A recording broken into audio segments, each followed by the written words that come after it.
Hey guys, what's going on? Kalamazi here, and last night there were two pretty big events in relation to Battle for Azeroth that I actually want to talk about today. The very first one was that late last night there's actually a new build pushed to beta, which most everybody did not expect, and in it there's a whole lot of class tuning. Now Destruction did get actually a pretty big nerf, but Affliction got a small buff to Seed of Corruption, and Demonology really actually didn't get anything at all. But with that being said, the second event was that Simcraft actually released their very first nightly build of 8.0, which now enables us to sim talents both for beta and live in pre-patch. So with that, I really want to take a look at that today as we can put in the new talents and see which talents are performing the best heading into pre-patch and then heading into Battle for Azeroth as well. Now I do want to say before we get too far into this that all these sims are single target sims. They're not 2-target sims or 3-target sims, and your talents will change when it comes to having 2-target encounters, 3-target encounters, or things of the sort. I also want to say these are not Mythic Plus talent simulations. These are just pure single target sims, which are mainly there just to show which talents are performing well, which talents aren't performing as well as you thought they'd be, and which talents are actually performing a lot better than anybody thought they would be. So let's take a look at these. Alright, now I do want to mention it before we dive too far into these actual BFA pre-patch sims here. The two legendaries that I use for these sims are Agony Helm and Pride Ash, just due to the fact that those are the two, pretty much the best two overall all-around DPS legendaries we can use, barring certain fights needing Execute Ring or things of the sort, or proccing Steffus on certain things. I did actually sim one Haunt build here. I simmed our top Shadow Embrace build here with Haunt as well, just to show the DPS difference between Shadow Embrace and Haunt here, but I still feel that Shadow Embrace will be the go-to talent in that row when everything settles down, just due to the fact that Haunt requires a whole lot more actual management. It's basically managing a whole other dot versus Shadow Embrace just being a passive. And one thing you'll notice if you look back to my Affliction review video I put out a week or two ago, Affliction is really starved for GCDs a whole lot in Battle for Azeroth compared to Legion.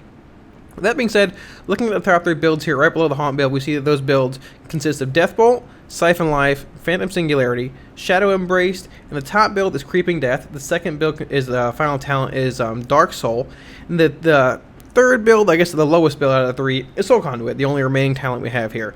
The interesting thing here is that if you look down below, like to the next set, the next build, which is like the Wrath and Agony build, where you swap Siphon Life for Wrath and Agony, we see it's the same final 3 talents, like in the same order in that row: Creeping Death, Dark Soul, and then Soul Conduit. I think this does a really good job of just speaking for how powerful like each talent is, each one of our 110 talents is here. Creeping Death I thought would be like pretty much the de facto go-to 110 talent here just because of how powerful it is.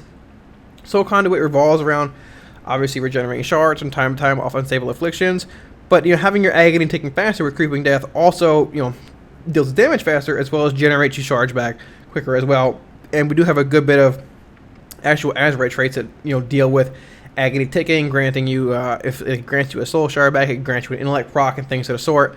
So Creeping Death is going to be a really powerful talent and probably the go-to talent probably over the course of the expansion, mostly in the 110 row.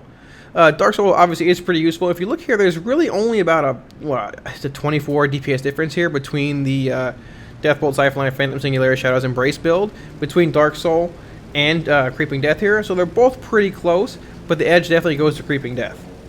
Now taking a look at the actual BFA beta sims, I sim these right at 355 item level using the gear that my character actually has on BFA beta at 355, and the one thing that's pretty awesome is that if you compare these numbers to the numbers from the BFA pre-patch we just saw, talent-wise, they're literally exactly the same. Literally, the only difference here is that our damage has increased a good bit because we're 120 versus 110.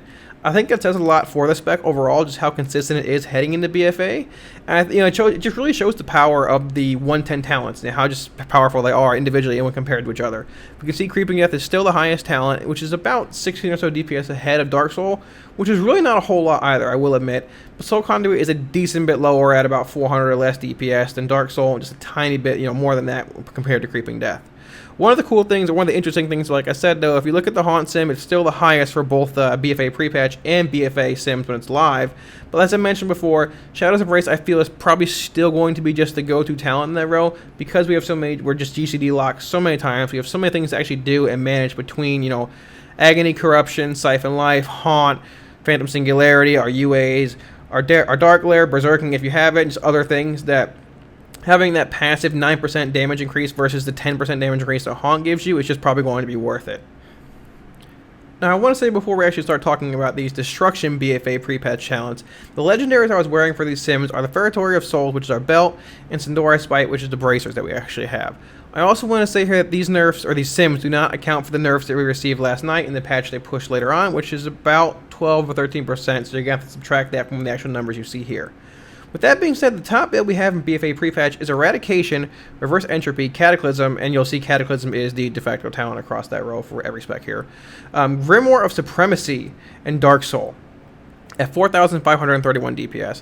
The build right below, which is literally 4 DPS lower, is Eradication, Reverse Entropy, Cataclysm, Roaring Blaze, not BR, it should be RB, Roaring Blaze, and Dark Soul. It's pretty interesting, so that really frees up a whole lot of play there. I mean, Roaring Blaze is the passive, obviously. You do have to account for not, clipping your conflagrate dots, because the Roaring Blaze, the debuff it puts on your target, doesn't stack. It's one thing you need to watch out for. But, comparing Roaring Blaze to Grimoire of Supremacy, Supremacy gives you that burst window, which is pretty awesome, tied to your Infernal cooldown, but it's really going to be, with a 4 DPS difference, it's really going to be player preference at this point in pre-patch, unless you're literally trying to push some crazy DPS check on a progression boss yet you haven't killed yet. With that being said, we do see that Dark Soul is, well, at least when it comes to simming this, I sim my actual character on live service with his gear, so your results might vary a bit, but it seems to me that Dark Soul is going to be pretty much the de facto go-through talent in the 110 row. Soul Conduit does show up, but it's about about 80 or 90 or DPS less than the top Dark Soul build, and the top Soul Conduit build is Eradication, Reverse Entropy, Cataclysm, Grimoire Supremacy, and Soul Conduit. That's literally the same 4 talents that the main build has for Dark Soul, but it's about, I'd say about 70 or 80 DPS, I'm not looking at a whole lot here, less than the actual Dark Soul build. Now, taking a look at the actual BFA beta 120 talents here, we see that the top build at 10,208 DPS is Eradication, Internal Combustion, Cataclysm, Roaring Blaze, and then Dark Soul. And the second highest build at 10,147, which is about 60 DPS less than the top build, is Eradication, Reverse Entropy, Cataclysm, Roaring Blaze, and Dark Soul. Once again, the BR and RB I mixed up there on the Sims. I didn't have the Sim profile actually left to go back and redo it, but that's just Roaring Blaze regardless. The interesting thing here is that Internal Combustion is a lot better at 120, we see here, than it is at 110. And obviously, I think at 110 our secondary stats are a lot higher than they are at 120, so it could account for that, or that could account for a decent bit of it.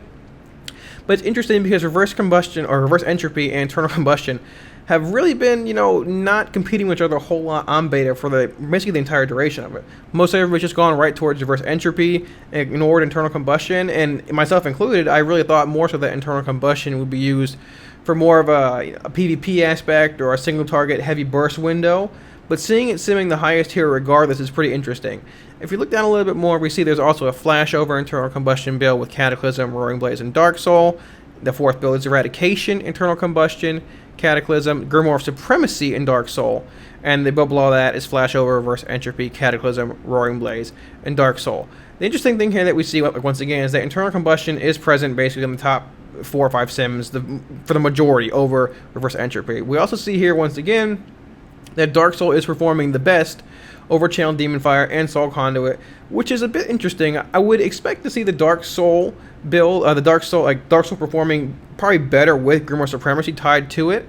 I would expect it to be probably the highest build, especially with Internal Combustion, as that seems like it would actually lead to some just insane damage burst windows. But, it does also lead to having, Grimoire Supremacy leads to having one of your CDs, actually one of your talents tied to a 3-minute CD, as well as Dark Soul being tied to a CD and Internal Combustion leading to having to apply Immolate a good bit more. It does make sense as to why a more basic Eradication, Internal Combustion, Roaring Blaze, Dark Soul build would be the highest build for us at 120 in BFA. Alright, now we can actually get to the Sims that most everybody's here for, and most everybody wants to see, and I really don't blame you. Let's look at the Demonology Sims in the BFA pre-patch and in BFA at 120. Now, if we're looking at these talents here, these are for the BFA pre-patch, and I have to admit that these pretty much blew my mind. I'm not gonna lie. I will say that I have been away from Demonology a little bit recently on beta, a bit more than I'd like to, mainly with it just receiving the huge nerf it got a few months ago and really just not recovering from it. It's sort of pushed me in Destruction, I guess Affliction direction a bit, just because of, running around high keys and things of the sort. But these talents are BFA beta, or I'm sorry, these talents are pre-patch, are really exciting and really interesting here. We see the top build is Demonic Strength, Demonic Calling, Summon Vile Fiend, Grimoire Felguard, that's not Girlfriend, it's Grimoire Felguard, I promise, and Nether Portal as your 110 talent. And And this build is super interesting because this is the Nether Portal build. This build abuses Nether Portal, basically, which as your 110 talent. The interesting here is that Summon Vile Fiend costs 1 Soul Shard. Grimoire Felguard, you know, your Felguard is really overpowered here. You'll notice as well, I did leave out some builds, some, I guess, iterations of in different combinations of builds and talents, just because Grimoire Felguard is so powerful over Inner Demons and Soul Conduit in that row. It's really not even worth simming those. But the thing here, obviously, you can look at the next build below it: Demonic Strength, Demonic Calling, Summon Vile Fiend, Grimoire Felguard, and Sacrifice Souls. There's about, I mean, a 90 DPS difference or so. That's a lot bigger when you're doing 4,000 DPS compared to 2 million DPS, what we're doing, you know, currently on live servers. Now, the main thing here with the Nether Portal build is that Nether Portal actually says each time you spend Soul Shards, you have a chance to summon a demon from the Twisting Nether or something, some way to pull it out of that portal, right? It doesn't really account for how many shards you spend. Like, for example, spending 3 shards doesn't give you 3 times the chance to summon a demon, and spending 1 shard does. So the rotation you basically do here is, obviously, you continue to use Call of Dreadstalkers, you hope for a Demonic Calling proc, but if you don't have it, you still spend 2 shards on it, and you spend your 1 shard and you summon Vile Fiend, you summon your Demonic Tyrant, you know, basically around the same time you would to buff your pets. But you're going to literally be doing Shadow Bolt to 1 Soul Shard, Hand of Gul'dan. Shadow Bolt, Hand of Gul'dan. Shadow Bolt, Hand of Gul'dan. And, you know, continue to obviously use your Summon Vile Fiend on cooldown, your Call Dreadstalkers, but you're really just looking to proc the Nether Portal demons to come out of it. And obviously, you know, this is very similar to other builds you've seen in the past. I'm sure if some people played back in Warlords of Draenor and pre-patch then, when we had the Archimon Trinket, and basically you were doing 1 or 2 Soul Shard, Hand of Gul'dan to just summon so many pets. And it seems in a lot of pre-patch and things of the sort, Hand of Gul'dan, just, you know, Soul Shard abusing really becomes a thing. Now, I do want to say here that this Nether Portal build is really not going to be a thing in Mythic Plus. It really shouldn't be. There is some splash damage or Hand of Gul'dan, things of the sort, but this is going to be like the single target build of Demonology. And I will admit that I haven't played it a whole lot, but I'm really interested and excited to actually play it, because for the vast majority of beta, everyone pretty much said Nether Portal is not a thing that we really want to be using, because it costs 3 Soul Shards to actually use it. And then, you know, sometimes you summon a whole lot of pets, sometimes you don't. But no one's really actually put a whole lot of work into this, you know, 1 Soul Shard, Hand of Gul'dan, you know, while using Summon Vile Fiend for 1 shard and things of that sort build until right now. The scene coming out on top is really awesome and pretty interesting, and I'm super excited to play with this in BFA pre-patch. Now, taking a look at the 120 talents in BFA, we see that the Demonic Strength, Demonic Calling, Summon Vile Fiend, Grimoire Felguard, and Nether Portal build is still the strongest single target build, right at 10,259 DPS. We see the Demonic Strength Power Siphon, Summon Vile Fiend, Grimoire Felguard, Nether Portal build. It actually moved ahead of the Demonic Strength, Demonic Calling, Summon Vile Fiend, basic Grimoire Felguard, and Sacrifice Souls build. They basically swap places from the BFA pre-patch and actual BFA here at 120. And I think this really just goes to show the actual power of Nether Portal on single target. The one thing I'm a bit worried about, however, is that Blizzard could very well just change the way Nether Portal actually works. I guess it's not something to really worry about, but it just I think it'd probably be a change of quality of life change. Would be probably to make it just have 3 times the amount of chance to summon demons off of using 3 shards versus 1 shard. Because I'm not sure if they're going to be super fond of the 1 shard Hand of Gul'dan, 1 shard Hand of Gul'dan spamming that probably Nether Portal will bring with it. But with that being said, I'm really super excited just to see how Nether Portal is in BFA, even in pre-patch. This is really a talent we've overlooked for basically all of BFA beta. You know, once again, I do want to say that this is not a Mythic Plus build at all. You'll be much better off with Sacrifice Souls. There are another talents that Nether Portal in Mythic Plus, as Nether Portal is probably going to be just, I mean, it pretty much is just a single target talent. It costs 3 shards to actually summon it, and spamming Hand of Gul'dan to 1 imp, Hand of Gul'dan into 1 imp is sort of counterproductive for Implosion in Mythic Plus, as well as your pets basically doing damage to only 1 target with that. But with that being said, I'm super excited to use Nether Portal in BFA, and just super excited to dive in to Demonology in BFA and really see where it goes. Alright, so now that we have all the individual specs and talent builds and things out of the way, we can compare them all for pre-patch and when they're live at 120. So in pre-patch, Affliction is doing roughly 4,345 DPS, and this is the non-haunt, this is the Shadow's Embrace build, because I think we said the haunt build is probably not going to be as manageable as it really seems it's going to be. Once again, Affliction's doing 4,345 damage with the Shadow's Embrace build. Demonology's doing 4,253 single target damage, and Destruction's doing 4,531 damage. But like I mentioned, those sims weren't accounting for the 12% or so nerf it got, and factoring that in, the Destruction's probably going to be sitting somewhere right around 4,000 DPS or so. Now, once again, we have to take into consideration here that a lot of the fights in Antorus aren't as friendly to Demonology or Destruction, you know, or whatever, what have you, for certain specs as they are to Affliction or other specs. You know, I mean, like Covenant of Shavar, we're not going to be playing Demonology on that. You know, Affliction could be 400, 500 DPS behind that in pre-patch, and you're behind Demonology, and you're still going to be playing Affliction just because of how good it is on multi-target and things of the sort. But with that being said, there's really only about a 90 or so DPS difference between the top single-target Demonology build and the top single-target Affliction build. I do believe that the top single-target Demonology build with the Nether Portal, you know, shards family is probably going to be a little bit more difficult to master than the mindless Affliction builds that we have. But then again, you know, Affliction has picked up, like I said, a few more spells, which do make it a bit more. It makes it a bit more complicated than it's currently in BFA right now, or in Legion then right now, than what I think it currently is. Like I said, Destruction is going to be, I would imagine, probably the lowest performing single-target build we have now, just because of the 12% nerf that it received. It did receive a very small nerf to Havoc as well. But we're really just going to have to see how it performs when it comes live, because at this point there's only, I guess, 2 or 3 days left until pre-patch hits. And then once again, people actually get into Antorus and start feeling out the specs and things, we're going to see how they actually end up stacking up. Now, as far as the Sims actually at level 120 in BFA, literally we can see the top Affliction build here. And once again, I want to mention this is excluding the Haunt build for Affliction, because I think Shadow's Embrace is probably just going to be the go-to talent in that row. We see it does 10,259 DPS. If you look to the top Demonology performing build, you see it's another Portal build, and it does exactly 10,259 DPS as well. Now, obviously, if I ran these Sims again together, there would be a bit of a difference between one of the two. It's just that happens every time. But these were all simmed at 355 item level with my character at 120 on BFA beta using the exact same gear across all 3 specs. We also see Destruction pulling in here at 10,208 DPS, but like I mentioned, this is not accounting for the 12% DPS nerf it received, which puts it probably, honestly, right around 9,200 DPS or so, and that's probably being a little bit generous, I'll be honest.